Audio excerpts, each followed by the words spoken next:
Halo Sobat Alternativa, balik lagi di video kali ini kita akan bahas terkait dengan topik.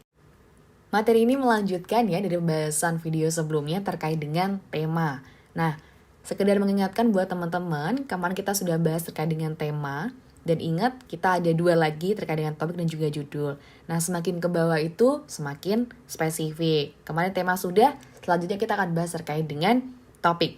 Oke, kita mulai dulu dari yang pertama terkait dengan apa itu topik atau pengertiannya terlebih dahulu. Menurut KBBI atau Kamus Besar Bahasa Indonesia, arti kata topik itu adalah pokok pembicaraan.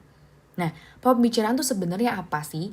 Jadi teman-teman, pokok pembicaraan itu adalah hal yang sebenarnya kita cuplik atau kita kulik dari dasar pembicaraan yakni tema. Seperti itu. Jadi dari dasar cerita atau dasar sebuah tulisan dibuat, kita mengambil suatu bagian yang akan kita jadikan lingkup atau batas pembahasan.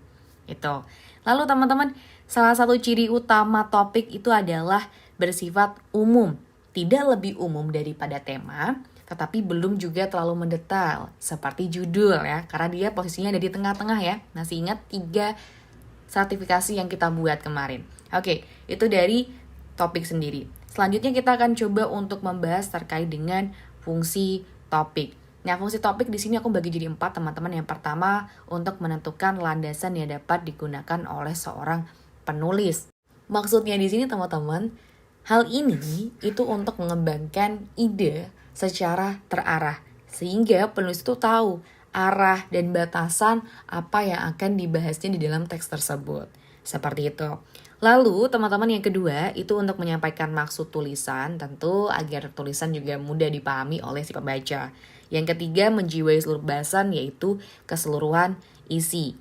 Dan yang keempat teman-teman itu adalah mengendalikan variabel atau konsep yang telah dirumuskan. Nah, mengapa hal ini penting? Tentu teman-teman di sini dengan topik yang jelas, penulis itu dapat mengolah informasi sehingga tidak keluar dari pokok bahasan.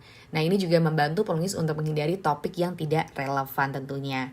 Seperti itu ya. Jadi kita bisa memetakan bahwasannya ketika kita mempunyai topik yang jelas, fokus utama kita juga sudah terbuat dengan jelas. Ada batasan-batasan mana yang memang bisa ditentukan dan mana yang memang tidak boleh dimasukkan nantinya. Seperti itu.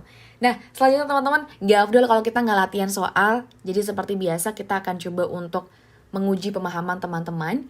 Di sini ada latihan soal, silakan seperti biasa untuk di-pause terlebih dahulu videonya, lalu coba kita untuk bahas bersama-sama nantinya.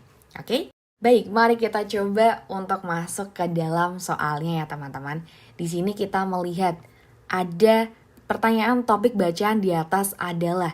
Nah, sebelumnya mungkin aku akan ngasih tips atau cara bagaimana sih menentukan topik dengan lebih mudah teman-teman untuk mengenalnya. Yang pertama teman-teman, identifikasi dulu kata kunci yang sering muncul.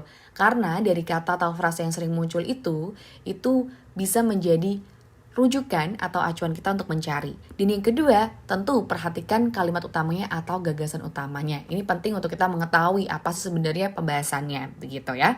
Oke, kita masuk nih teman-teman. Kita langsung melihat aja secara sekilas saja apa sih keyword yang sering muncul atau kata kunci yang sering diungkapkan penulis dalam teks tersebut. Nah, kita cari dulu.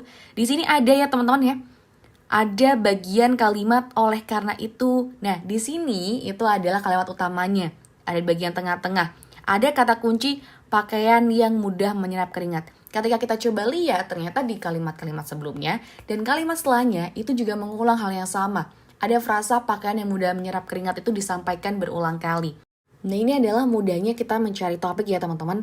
Tinggal kita fokus kata kunci apa sih yang sering muncul atau frasa apa sih yang sering diungkapkan.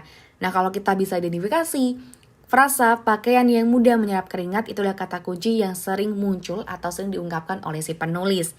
Kalau kita lihat lagi teman-teman di sini juga ada kalimat ya. Oleh sebab itu penting bagi kita untuk selalu memilih pakaian yang mudah menyerap keringat. Itu sama dengan yang disampaikan di paragraf sebelumnya ya isinya.